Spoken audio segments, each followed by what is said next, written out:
साथियों नमस्कार।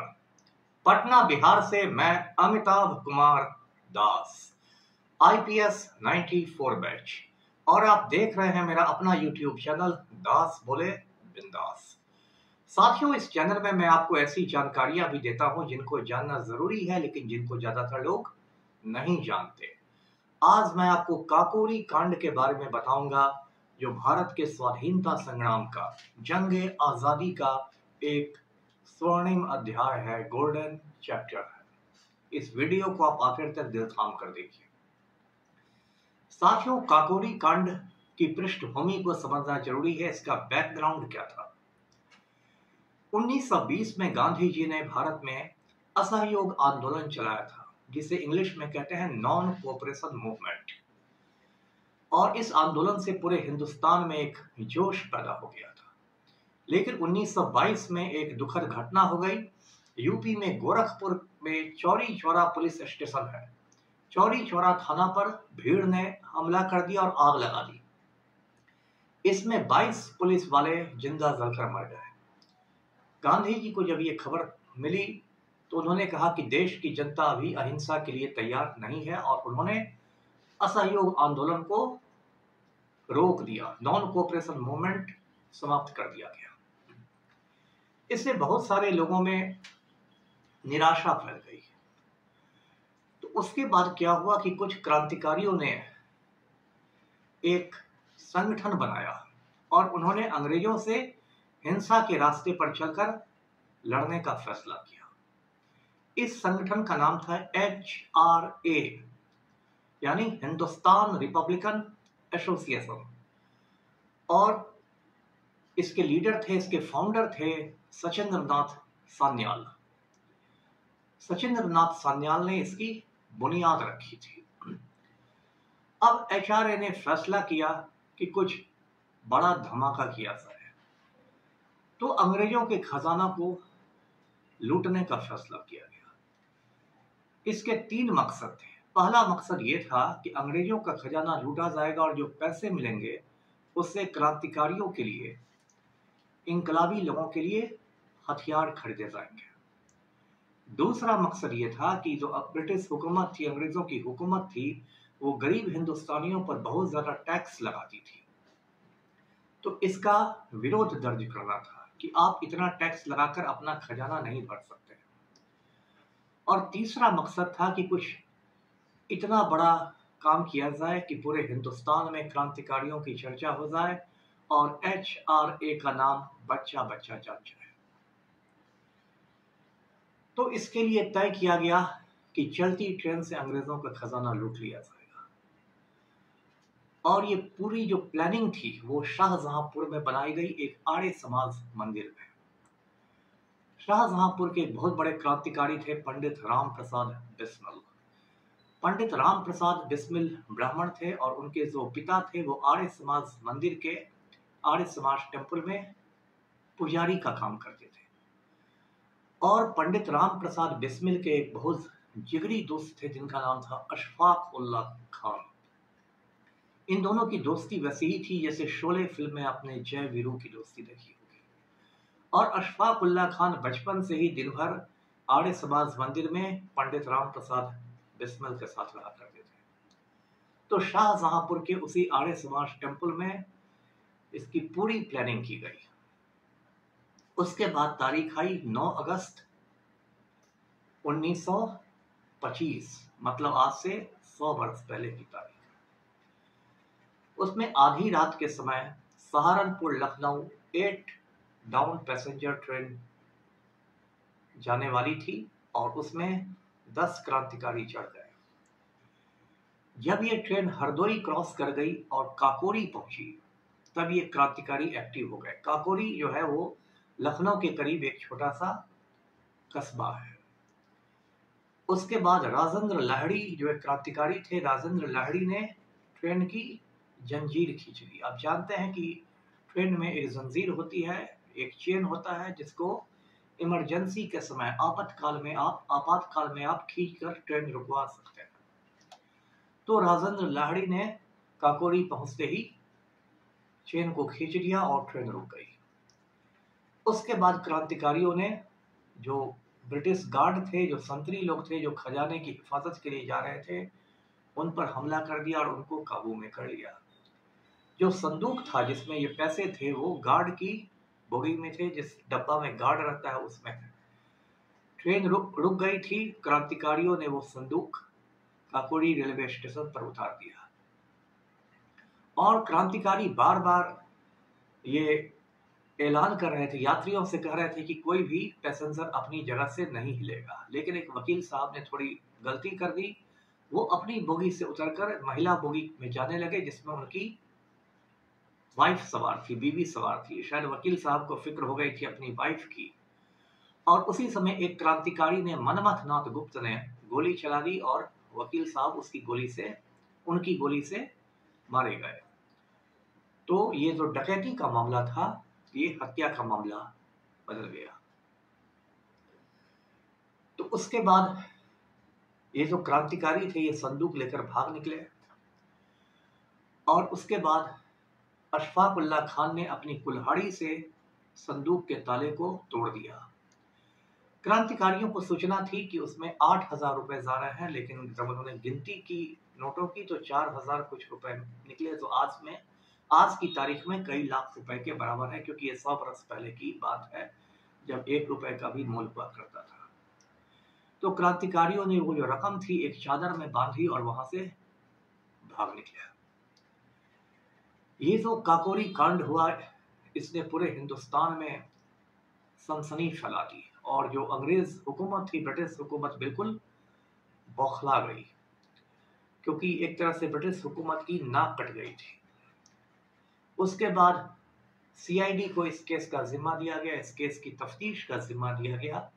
सीआईडी ने एक चादर बरामद की जिस चादर पर लखनऊ की एक धर्मशाला का मोहर लगा हुआ था। धर्मशाला जिसे इंग्लिश में इन कहते हैं, INN, सराय भी कहते हैं, एक तरह होटल ही होता है जिसमें राहगीर लोग रुकते हैं। तो उस चादर के बेसिस पर सीआईडी ने उस धर्मशाला के मैनेजर से, प्रबंधक से पूछताछ की और उस धर्मशाला में क्रांतिकारी लोग अक्सर आके ठहरते थे। धीरे धीरे परत दर परत खुलने लगी और क्रांतिकारियों की गिरफ्तारियां शुरू होने लगी। देखते देखते लगभग 40 क्रांतिकारी गिरफ्तार कर लिए गए। इन पर कोर्ट में मुकदमा चलाया गया और इसके बाद इनमें 4 क्रांतिकारियों को सजाए मौत दे दी गई, फांसी की सजा सुना दी गई, जिनके नाम थे पंडित राम प्रसाद बिस्मिल, अशफाक उल्लाह खान, राजेंद्र लाहिड़ी और ठाकुर रोशन सिंह। सचिंद्र नाथ सान्याल को काला पानी की सजा दी गई, उम्र कैद की सजा दी गई। आप जानते हैं कि जो बंगाल की खाड़ी है उसमें एक टापू है, अंडमान निकोबार का टापू, वहां एक सेलुलर जेल है और वहां जो जिन क्रांतिकारियों को भेजा जाता था उसे काला पानी की सजा कहते थे। वहां बहुत ज्यादा टॉर्चर किया जाता था, बहुत यातनाएं दी जाती थी क्रांतिकारियों को, तो इसलिए उसका नाम काला पानी पड़ गया था। तो सचिंद्र नाथ सान्याल को काला पानी में उम्र कैद की सजा दी गई। मनमथ नाथ गुप्त को 14 बरस की कैद की सजा दी गई। और भी कई क्रांतिकारियों को सजा मिली, किसी को 10 साल को, किसी को 5 साल की, इस तरह की बहुत लोगों को सजा मिली। इसके बाद 1927 आया। 1927 में चारों क्रांतिकारियों को फांसी पर लटका दिया गया, जिनको सजाए मौत दी गई थी। पंडित राम प्रसाद बिस्मिल को गोरखपुर जेल में फांसी पर लटका दिया गया। अशफाक उल्लाह खान को फैजाबाद जेल में फांसी पर लटका दिया गया। राजेंद्र लाहिड़ी को गोंडा जेल में फांसी पर लटका दिया गया और ठाकुर रोशन सिंह को इलाहाबाद जेल में फांसी पर लटका दिया गया। बिस्मिल जो थे वो कवि भी थे और जब काल कोठरी में थे, फांसी पर चढ़ने का इंतजार कर रहे थे, तब भी वो गीत लिखते रहे।